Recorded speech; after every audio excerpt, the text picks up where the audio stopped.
Hello, everyone, and thank you for joining us today for a conversation with Deidre Welcome on the topic of psychological safety and how that gets worked into the learning experience for better learning outcomes. I am happy to introduce myself. I'm Brenda McNabb with Clarity Consultants. I am the VP of Service and Development here, and we're really happy to have you today. I want you to know that the chat will be going and we will be keeping an eye on that. So please feel free to put comments or questions into the chat at any time, and we will look forward to getting to as many of those as possible. You can also indicate where you are joining us from today, which is always fun to see. We will be looking at maybe 45 minutes, a little bit longer today for our discussion, and there will be a a recording of the webcast available on the Clarity Consultants website and on Clarity's YouTube channel, and that will be available in the next couple of days. So I would like to welcome our guest today, Deidre. How are you doing? I am doing great. And how are you? I'm doing good. I'm doing good. And I know that there are a lot of people excited to delve into the topic of psychological safety, to understand it better, to understand what it really means. And also just wanted to say that today we're going to have a focus on how you create that uh, psychological safety within a learning experience. But we'll get into some broader definitions and perhaps with some questions go to a larger perspective on that. But with that, I'd love to, and I know our audience would love to hear more about your overall journey in learning and development and how you became interested in this topic. And so I'll hand it over to you. Absolutely. So first of all, yes, my last name is Welcome. Many of you many people ask me in classroom, is Welcome is really your last name? Yes, it is. I am an accidental trainer. I help organizations perform better. I meet clients where they are, meet organizations where they are, help them to co create and reimagine a culture where everyone thrives and belongs. Within that, wrapped in that, is psychological safety. It's all about psychological safety. Culture has 10 building blocks, and psychological safety to me, to Deidre, this is Deidre, is the most important for various reasons.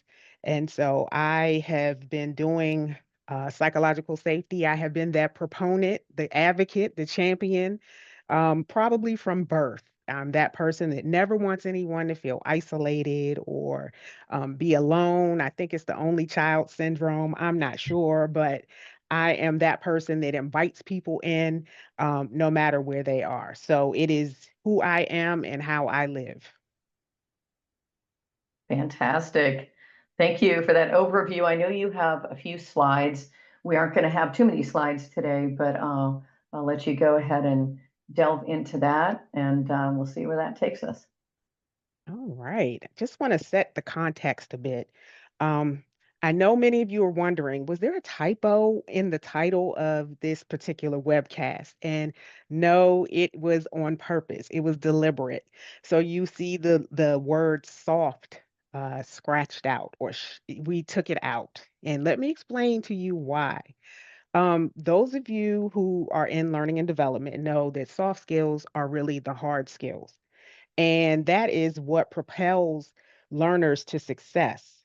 And so I want to, at least for the purposes of today's webcast, to reframe it, to change it, to call them success skills.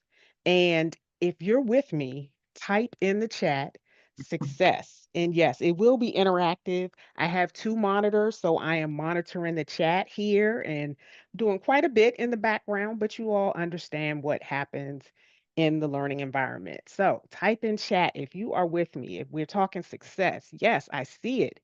All right. Seeing a lot of success here. I see a lot of success. I think we all feel like we need to rename soft skills because that is what really that's what makes what we do important. And in order to really enable people and equip them with those technical skills, we need these success skills. So let's talk about. I want to take you back a bit take you back a bit. Think back when you were a child. You're learning a new skill, like riding a bike, learning how to skate. Type in chat. How did you feel? So we're doing a little visualization. How did you feel when you were learning how? I see nervous, anxious, scared of falling. Yes, free, apprehensive, excited. We were excited because we wanted to learn how to do it, but we were still nervous and anxious, vulnerable. Yes, scared of getting hurt. Oh, All yeah. of these feelings. We're feeling all of these emotions. And guess what? Our learners are too. Our learners are too. Those feelings don't go away when we're learning a new skill. So I want to just share with you, those of you that said you were scared of falling, how many of you actually fell? And I'm raising my hand as well. How many how many fell when you were learning how to ride a bike? You can say, yep. I won't, if we had more time, I would tell you my whole story about how I ran into a utility pole trying to learn how to ride a bike. Okay, so imagine if you fell. If for those of you who were like perfect and didn't fall, imagine if you did. And those that did, think about how that felt. So I want to give you two different reactions. Two different reactions. So the first reaction, they're both about a brother and a sister. So look at the reactions. Just take a second to look and think about how you would feel if you fell in one or two of these reactions.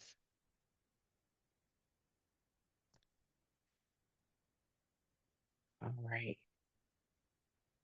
So we have They're one thinking. react. I see them thinking. I see them thinking. They're thinking. Yeah, I yeah. see a reaction three. They laughed and they help and encourage. Well, yeah, yeah, Yeah. yeah. But imagine that feeling of them laughing at you. And how did you feel? So reaction two is actually psychological safety. That is that need that we all have that doesn't go away. When we make mistakes in the learning environment, we don't want people making fun of us. We don't want to feel judged. We don't want to feel like, we're asking a dumb question. We know there's no such thing as a dumb question, but we have to create the space so people know that. And our job as learning and development professionals, as facilitators, is to make sure that people have that safe space to make mistakes, to practice, and not feel judged. Yeah, I just want to say it's so interesting that there's a lot of people that are built that way, like they don't want people to actually feel uncomfortable. But I think the other side of this is that in a learning environment and in a work environment, it's necessary to get on the bike in the first place. And you're often on the spot. That's the thing that occurred to me is as I went back there, I remember everybody watching the neighbors, and so you really do feel on the spot. So how important is that? So It's reality. You are on the spot. Like when you're in a virtual classroom and you're called on, or in person and you're called on, you're on the spot. And everybody is waiting to see how you answer a question, or the statement you're making, or how you're responding. And so you really are on the spot. It's like all eyes on you. Well, the facilitator is supposed to be there to make sure that that person feels comfortable with right. saying whatever it is. And I always tell people, the training environment is where you ask those questions that you may be afraid to ask outside of the classroom. That is what this space is for you to practice, for you to ask those questions, for you to get clarity and grow and learn. So then when you leave, you've had that opportunity to practice those skills.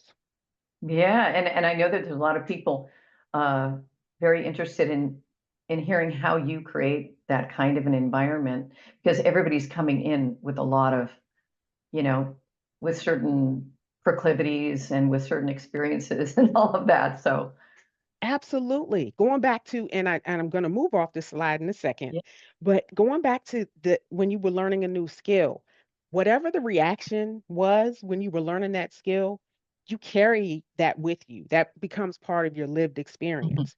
And so that may make you hesitant to try new things because you remember that feeling of being judged or laughed Mhm. at. And that's not what you want. And as an adult, and we have what we call reputation management, where we are always trying to look our best and we never Yeah, want to yeah. look like we are not, on point and perfect. Well, guess what? Nobody's perfect. So part of being a learning and a trainer is to show your own vulnerability because then you are modeling what you expect others to do. Ah, So in my interesting. classes, I am always sharing my failure stories, my stories where I made mistakes, where, especially emotional intelligence, where I got emotionally hijacked. I talk about that because then that lets them know I'm human. You're human. We all make mistakes. We're all here to learn. Wow, that creates that space right Yep. there. Yep. Yeah, Yep. So I want to get through with the slides so we can get on with our conversation. yeah, So sure. these success skills training, like I talked about, emotional intelligence, communication, giving feedback, delivering and receiving feedback, giving presentations, even facilitating. Those are Mhm. all vulnerable activities because you're learning it in front of other people and you Mhm. have to practice it. The only way you get better is by practicing, not doing it so well, getting some feedback, and then trying it again. I call that learning agility, being able Mhm. to dust yourself off and keep it moving. And so, what happens when psychological safety is missing from our success skills training, people refrain from participating. So, these are things that you need to look out for. Who's participating, who's not participating? Being overly cautious. People are overly cautious to make mistakes. And, they'll say something like, I may be wrong. And we can say, it's okay to be wrong here. We are all learning. And so you're reinforcing that. You're letting them know that it is okay. They may be reluctant to ask questions. Encourage questions as much as you can. And they may refrain from interacting with other people and the other participants. And so that's where you're reading the room and you may decide, even if it's not designed in your content, you may do a small group activity if you see that in a large group people are a little nervous and they're a little apprehensive from communicating or interacting with each other. So all of these, when they are refraining from participating, they're not interacting, they're consequences. They're consequences because what's happening is the learning is being stifled. Wow, and that leads us to the low learning retention. Yep. So it occurs to me that there are misconceptions when you talk about psychological safety, um, that if you say that that is the culture that you're aiming to create, that people think it's about everybody being happy and joyful, when really it's almost the opposite. It's of people somehow being encouraged to get into the uncomfortable space of being courageous in one way or another. So that was one of the things that surprised me when we first started talking, and I started looking into it a little bit more. So it really Yep. is. It's harder, It actually. is. It is because So, success skills cannot grow where people don't feel safe to speak up, to take risks, to challenge the status quo. And so what I yeah, do is I encourage them, if you disagree with me, it is okay. Say that. Let's talk about it. Let's discuss it. I am okay. And if I am wrong, if I went down the wrong path or misspoke, tell me. It is all right. I appreciate that.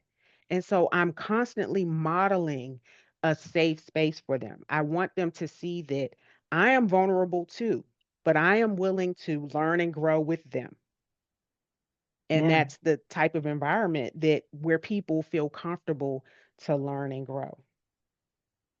So before this is my last slide. I promise. I promise. I want to just give you just something quick. Those that know me know that I like acronyms because they help me to remember stuff. So our job as learning and development professionals is to create that kind of space where it's safe, and brave, where learning takes place. And so here's just a way to shape that learning climate. Set expectations. So it's safe. We want Mhm. to notice the safe. Notice we're talking the acronym is safe. So set expectations. I like to use belonging rules, especially when we're doing talking about topics or covering topics that are have some sensitivity around them.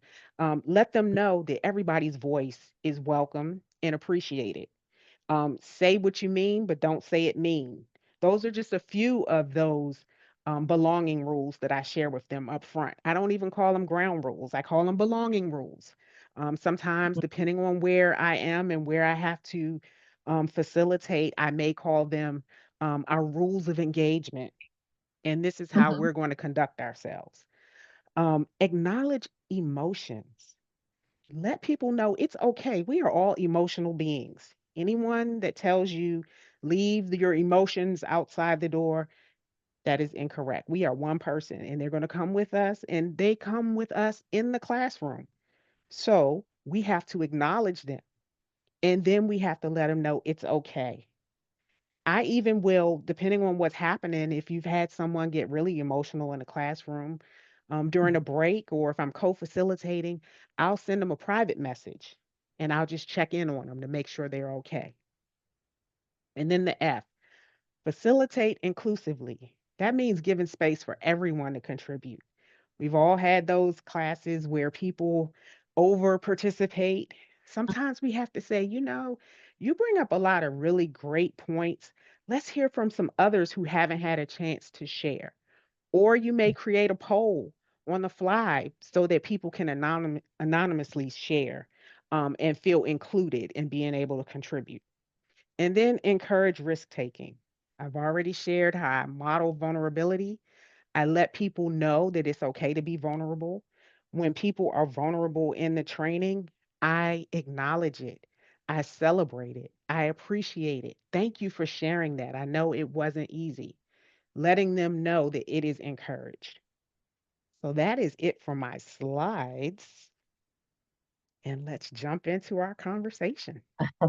I'm waiting for those questions to pour in, but in the meantime, I'll do a plug for some of the things that I've taken on in my life, including acting and improv and different sporting activities.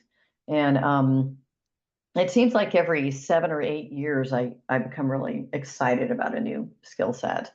And what I've really enjoyed about I was in a 4 year acting program and then have studied improv for a very long time, a little over a decade now, is that we always celebrate failure, um, especially in improv, and that's how you get better. That's how you learn. But it always takes a sort of a humbleness, and I think there's a lot of pressure to be, uh, you know, already knowledgeable. And this may even be something that impacts, a topic that I go into a lot. Some of the different generations entering the workforce or starting to get into those leadership roles is feeling like they have to know everything. So this sort of, comes up against the whole leadership. So when we step outside the classroom, we're trying to create psychological safety within our company culture, which usually starts on the team level. How do you do that? So if you've got thoughts and questions on, outside of that, we'll get into that a little bit later, maybe in more detail. But even as a leader, how you create it, because in the classroom, you are the leader. So, my view on leadership is we're all leaders and we lead from where we are. So, even when I'm teaching, I'm facilitating training to employees that don't necessarily have a position of authority, they're Mhm. leaders. So, I'm teaching leadership skills no matter what.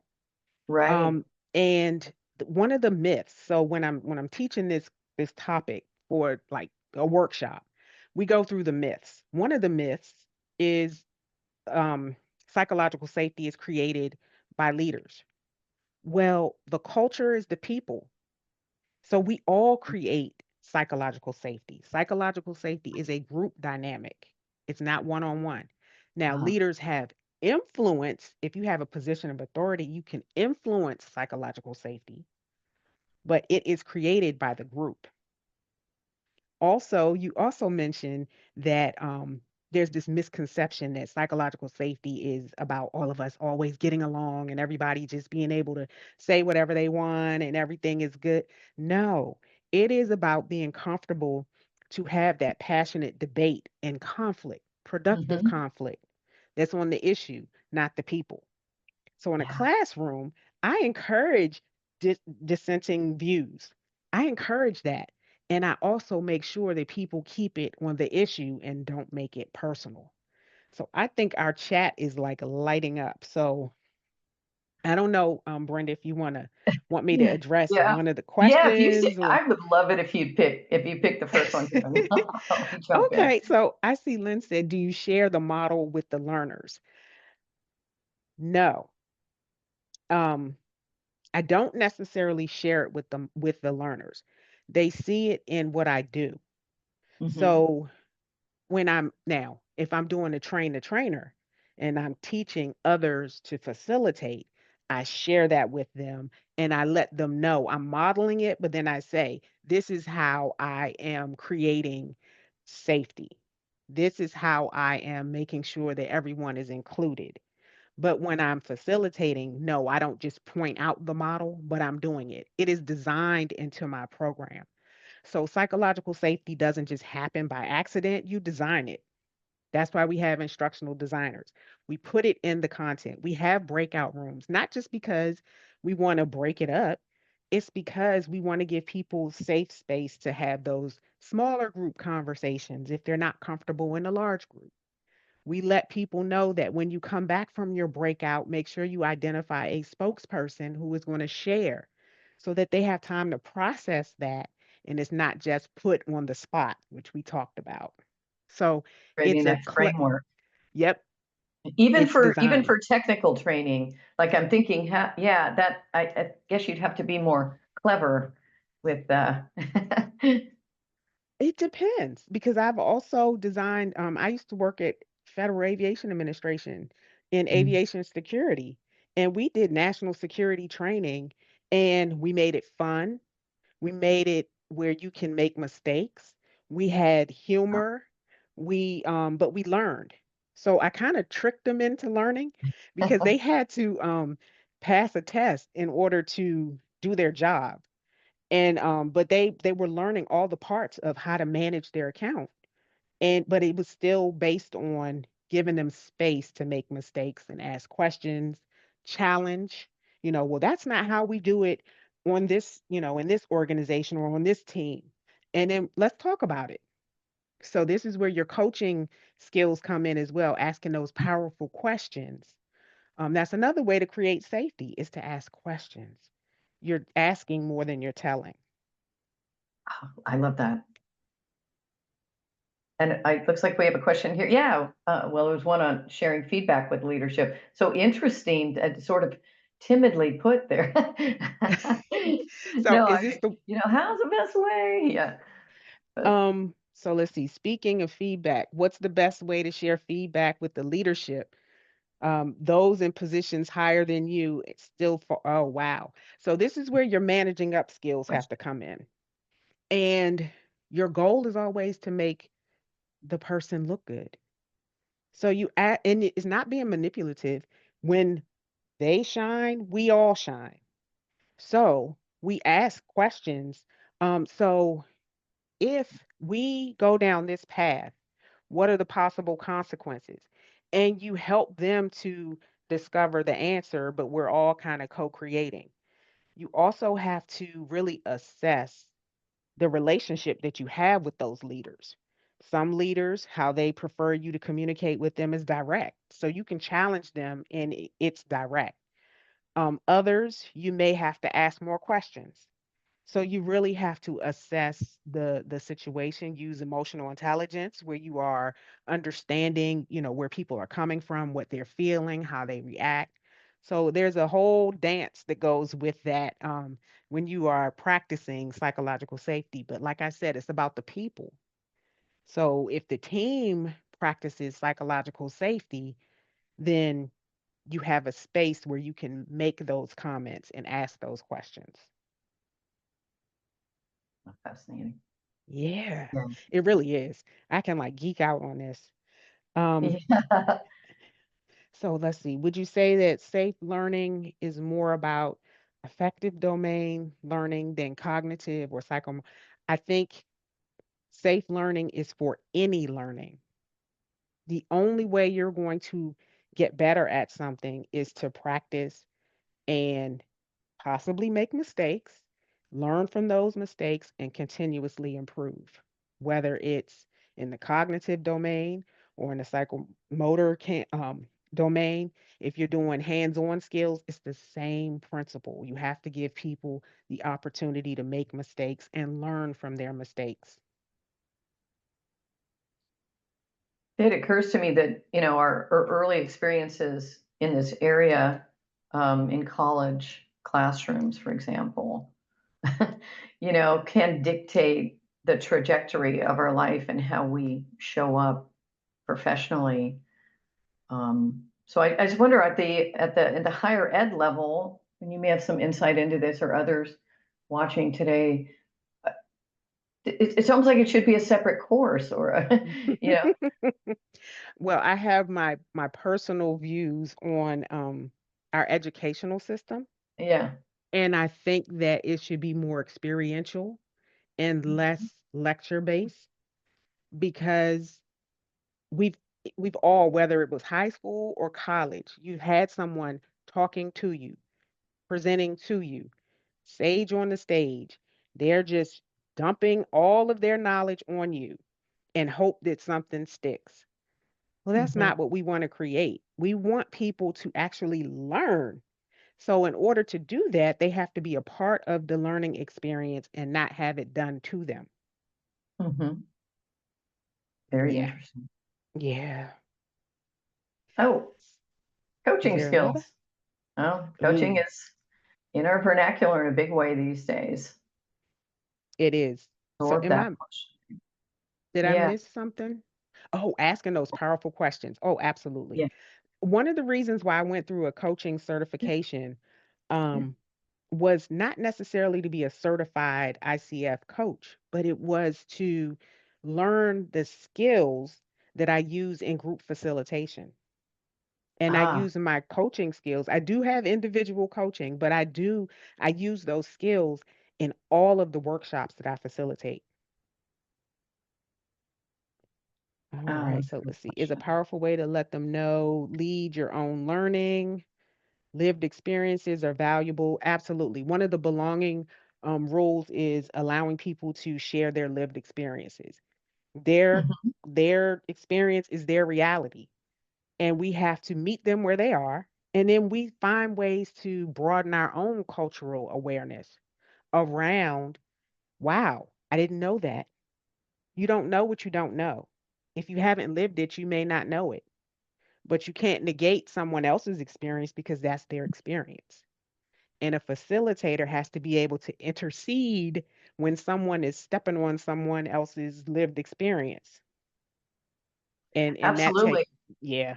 Yeah, and I know some of the uh, reading and research I was doing prior to this webcast that I know that the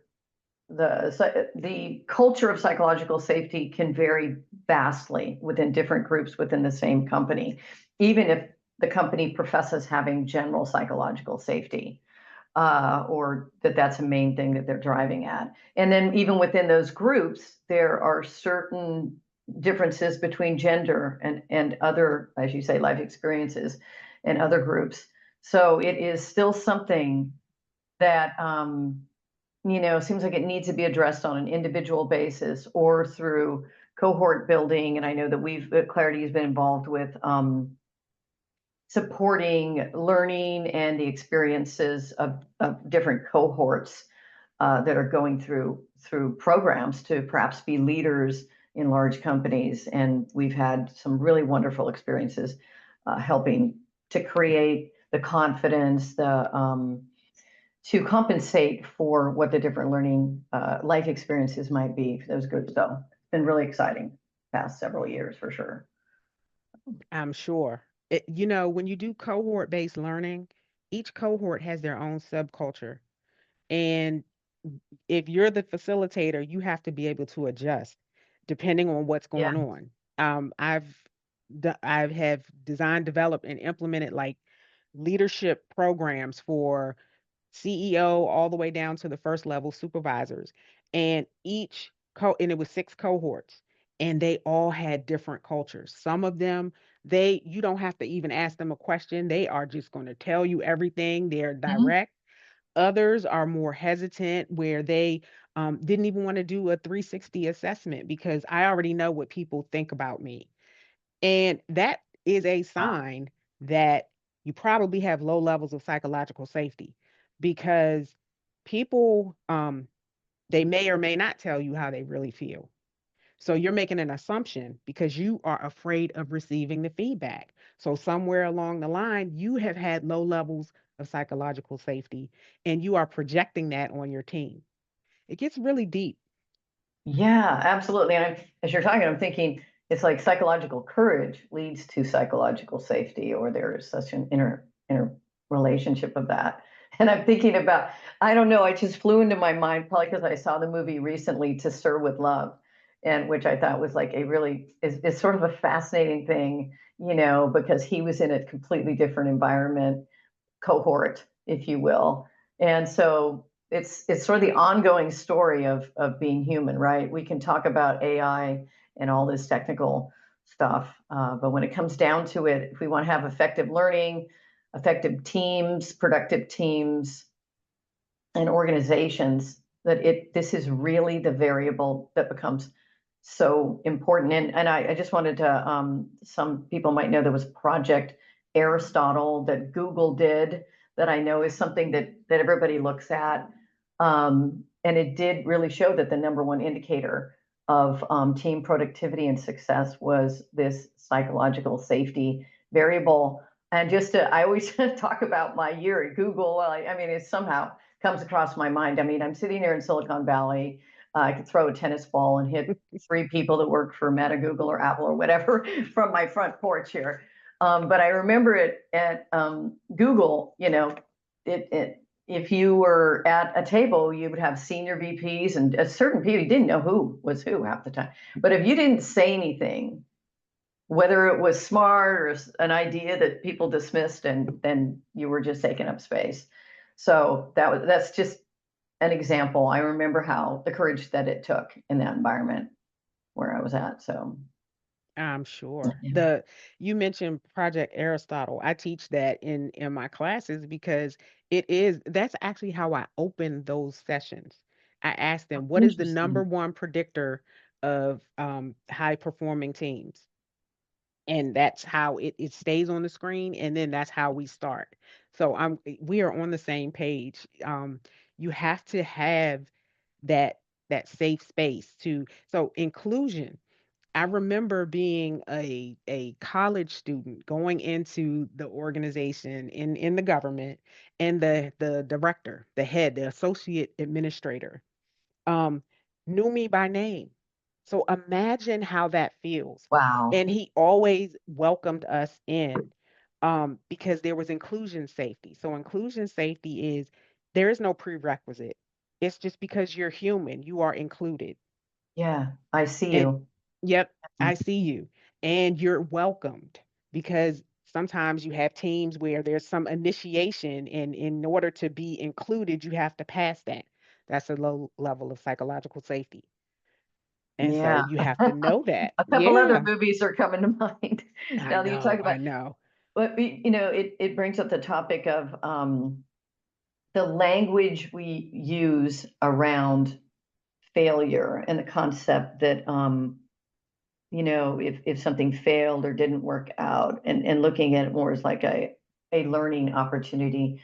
And I know that I've been a part of organizations that are, venturing into new areas of business. And it's really, as you stand at the precipice of that, and there's an investment that needs to be made, time, hires, and you start to say, well, we could play it safe and not go on. Let's just stick our toe in the water. But sometimes you just got to dive right in and um, and trust. You know. Absolutely. So Absolutely. You mentioned Amy Edmonston. When I heard her Oh yeah. speak at that ATD conference, um, she talked about failure parties. And I was like, oh my gosh, that is so cool. Where you actually celebrate the failures, because when you know points of failure, then you can prevent them. So as you're Yeah. developing, kind of think of it as like the formative evaluation. You're going through and you know that there's some points of failure. You get a better product when you know that up front and you confront it and you fix it. And so we celebrate people bringing to us, "Hey, we're going down the wrong path. Let's check on that. Let's make sure that we know what we're doing." And I don't know if we are. Let's explore that. Being open, Mhm. people feeling comfortable to be able to say that will prevent sometimes life and death situations. Wow. Yep. Wow.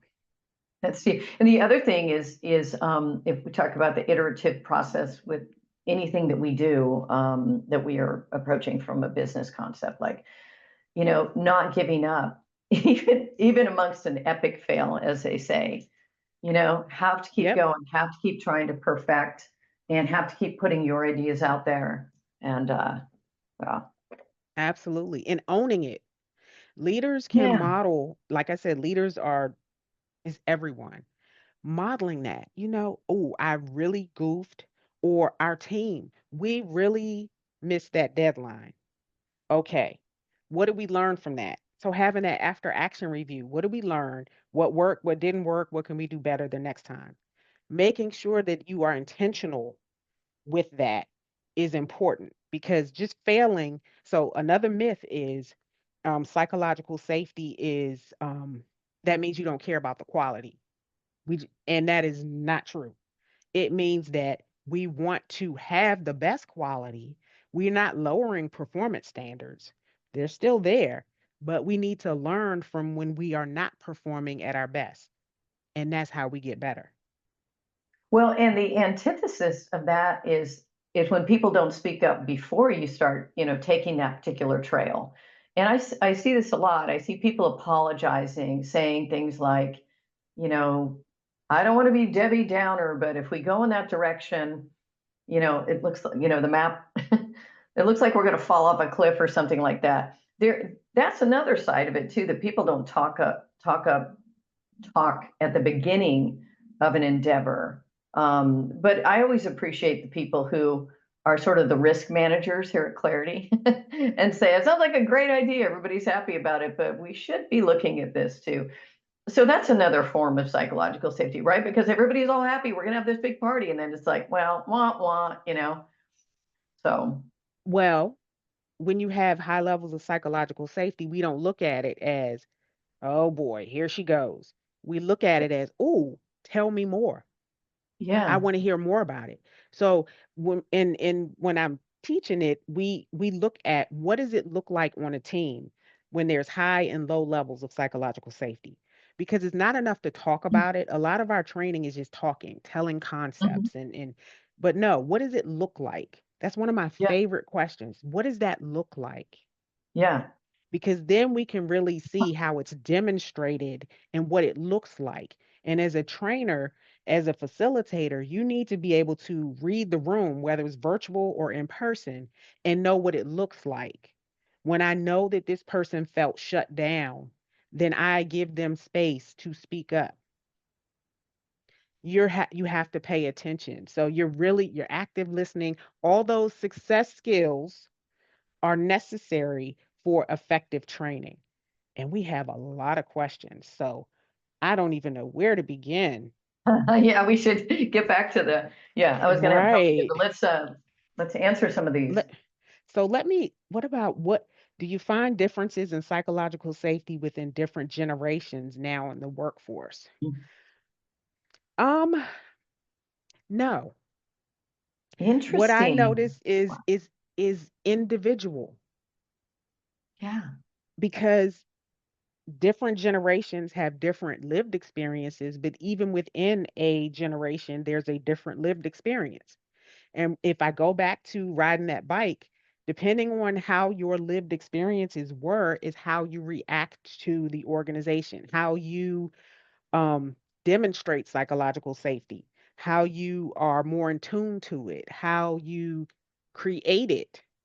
So, like I said, I'm an only child. So I was always creating psychological safety for other people because I never wanted anyone to feel bad or be treated mean. Hmm. And because I wanted people around because I was an only child. So that's my lived experience. Whereas others may have had 10 brothers and sisters, and it's like, you know what, stay out of my space. So you Yeah. may show up in a different way, and it doesn't matter what generation you're in. So I only use generations um, for certain purposes.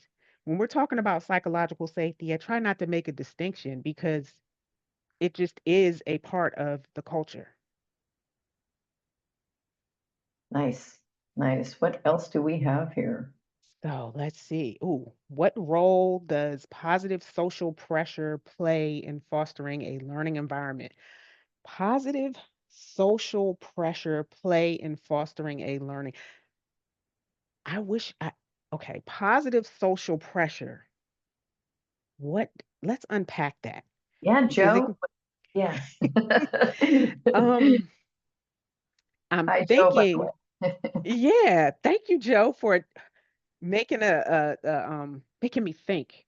So positive social pressure, I think I hope what you mean is friendly for example, thank you for the example. Thank you. Friendly competition. Oh, absolutely. I love building in games and competition in learning and making it, and it's friendly. It's friendly. I even have in person, I have like I have prizes where we had like a goodie bag that you can select the prizes because it helps when you are in a competition and it's friendly. I have I have also had competition turn ugly where it was not so No. friendly and I had to like, whoa, I had to take a step back. I said, I have to admit I was being vulnerable. I said, I have to admit I've never experienced this type of reaction with this particular activity. So I need a minute to figure out how we're going to get back on track Hmm. because they took something. I think it was recognition. I think it was how do you recognize people or something, and they took it way. And they got like upset. Yes, brushing your teeth is such and such, and I was like, what is happening here? So we had to take a break and collect ourselves, including me, and come back together, and then we talked about it. We still have to have space for learning about, okay, so what happened in that situation. And so friendly competition is great. You always have to be prepared that some people may not see it as friendly competition because they're built Right. to be competitive. That's their lived experience. Yes, I don't, yeah, I try to avoid playing cards with people, for me example. too. It always starts out nice, but Yeah. Yeah, because no, I do that's, it for fun, and other people are like, no, we have to win. And I'm like, okay, I might yeah. not be a good partner. Yeah, no, there's a big chasm between, when it comes to competition, where people are at. So that was an interesting question, Joe, and I'm glad you asked it. Maybe consider the audience, right? We obviously have people who are responsible for selling at Clarity. All really wonderful people. They love a good competition, I have to tell you, sort of on the DNA level there. I did have a question about how to measure. Uh, how do you measure it? Like in the classroom, do you watch people, see what's happening? Surveys? All of the above. It Okay. it really depends on the subject that I am facilitating. Mhm. Um, there are ways I'm always reading the room, whether it's in person or not. I am not that person that says you have to have your camera on. That is not creating a safe space. You don't know what someone is experiencing, whether or Mhm. not they're having a really bad day and don't want to show up on camera. So I don't do that. But if you have designed your training effectively, they're going to be engaged. because they have to participate in the activities, in the small group activities or whatever you have designed. So I am not that person in person. I'm not that one that says, put away all cell phones. Absolutely not. Some Mhm. people take Really? notes on their phone. I said, as Yeah. long as you're not distracting other people, it is okay. Please don't take a call in the middle of class, but or step outside. And I'm okay with that. So we have to treat people as adults. Part of psychological safety is you are you are facilitating for adults, and in an organization you are leading and partnering with adults. I look at management as partnership. Mhm. I know I have very off the wall views, but yes. No, I don't think it's off the wall at all. That's great. I wanted to say in some of the research I did that some of the indicators of psychological safety within a company culture were things such as uh, retention of employees. If you look around and you see that employees were promoted from within the ranks, more so, and I think there has to be more indicators of psychological safety, especially as companies get bigger. I know I look around at my colleagues, and many of us have been here for a very long time, which is, I think, something different about clarity, and I've always appreciated it. So when you're working with the same people over time and you've had years to build up trust, there's a natural sort of snowball effect to psychological safety. I would think with retention, as long as leadership is always good about making sure that if somebody isn't a fit within that paradigm of psychological safety for a company, that they move on at some point sooner rather than later. But I just wonder on an organizational level, there are other ways. I mean, obviously, if revenue is growing, that's another way to see how it's showing up. Mm, so highly effective teams and organizations can still have low levels of psychological safety. Yes. So, one indicator that I'm always looking for is, how do people speak up? Is everybody always agreeing? If everyone is Yeah. always agreeing, we may have a psychological safety issue. So there's different ways to measure psychological safety. You could take an assessment. I use the ladder canvas where we do group exercises. You can conduct stay interviews with your employees to find out if, how they feel, how they're experiencing the organization. Do they feel comfortable speaking up? Now, if there's a trust issue, because trust is interpersonal, remember, psychological safety is a group dynamic. If there's Mhm. a trust issue between the employee and the supervisor probably will not get the an honest or a candid answer. So you have to check your relationship with that person, and you may need a neutral party to be able to assess the levels of psychological safety. But that's probably for a part two, because we can Yeah, go I was gonna down. say part 2, and do you sometimes say, "No managers in this training, we just want everybody on the same level?" That could be a technique because people do behave differently around their leaders, that's for sure. Absolutely. And I do in Not me certain organi personally, but no, I'm kidding. right. In certain organizations, if I detect a low level of psychological safety, or if there's accountability and trust issues interpersonal, then I will request that managers not participate in um, certain training. So, but that's based on your front end analysis on what's going on within the organization. Right, right, the A and Addie there for sure. Okay, well, let's see, do we have I know that we're a little over the 45 minutes here, which is totally fine.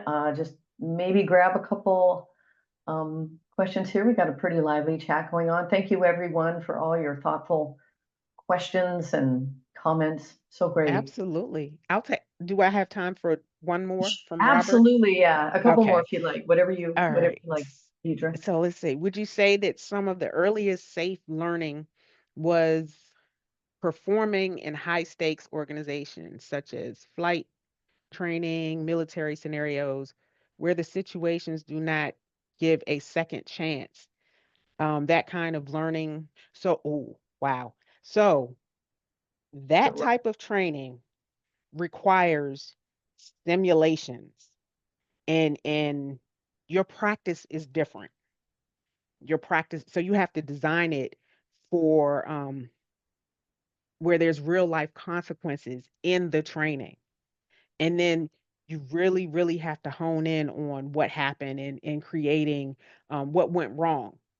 And people have to be able to admit that these are the things that they did wrong. So you really have to build up that psychological safety in those situations. But hopefully, by the time you get to a simulation, you've already done a lot of practice on the basic foundation. So we could go in a whole, that's like a and, whole session.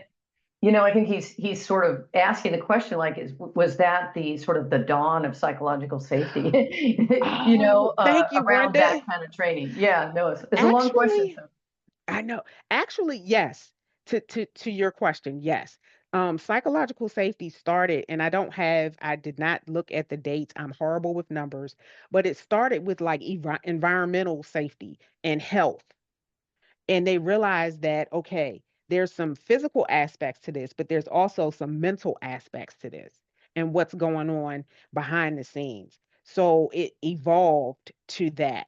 But yes, psychological safety's been going has been happening for a while, but it was from the more technical environmental health, occupational and health issues. interesting, interesting. Was there maybe one more here? Let's see. What If level there's of something, oh, you go ahead, Brenda. no, I think, well, if you see something there, it looks like the word fit makes me pause in content and psychological safety. Thank you for sharing the tool. It's interesting, the word fit. I'm not sure what she's referring to, but Um, I will say so when I'm talking about culture, I don't use culture fit. I use culture okay. addition Oh, because interesting. Nice. yes, because culture fit means that everybody's the same and we everybody has to fit Yeah, into the same little the way we think. yeah, Culture is how we think, how we feel, and how we act. And if I'm looking for inclusion and diversity, I'm looking for people that may not necessarily think, act, and feel that way. right. So, so Yeah, yes. which is a benefit, get those ideas going. Mhm. Yeah, it's interesting. Shelley mentioned something here. I know we got to wrap up pretty soon, but I was thinking about Reddit and Glassdoor as well, because that's certainly a way that I mean, I don't know, those things can be skewed, like some people would never go on to those, but it's interesting how we have these little snapshots and then we believe what we see there. Well, hopefully we don't, so, but good point. Good point. Yes. Well, people's perception is their reality. So I would use it as just one point of reference, one piece Yeah. of information that you either store or maybe you act on, depending on, what else you learn. Okay. Well, any final words that to share here that we didn't get to? I don't know. I think we got to a lot of I what we think we were. covered a lot. I would just say that everyone has the opportunity to impact psychological safety positively or negatively. And so I think that you need to look at where you are and make intentional actions to create psychological safety and be more aware of what's going on and whether or not you can have an impact on what's happening. So being increase your awareness and then take action. Wow, I love that capstone. I love that capstone because and having the courage to look at how you're perceived, which is the other part of that too. So yeah, that's great. Well, thank you so much, Deidre. And I My want to thank pleasure. everybody. I see a lot of familiar names in the chat here. Thank you so much for joining us today. And as I indicated, recording of this will be available on the Clarity Consultants website and on Clarity Consultants YouTube channel within the next few days. I just want to put in a little plug for our September 25th webcast, which will be with Dr. Madison Crown.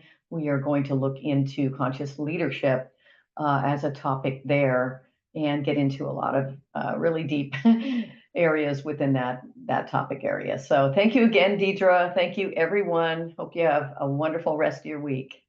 Thank you.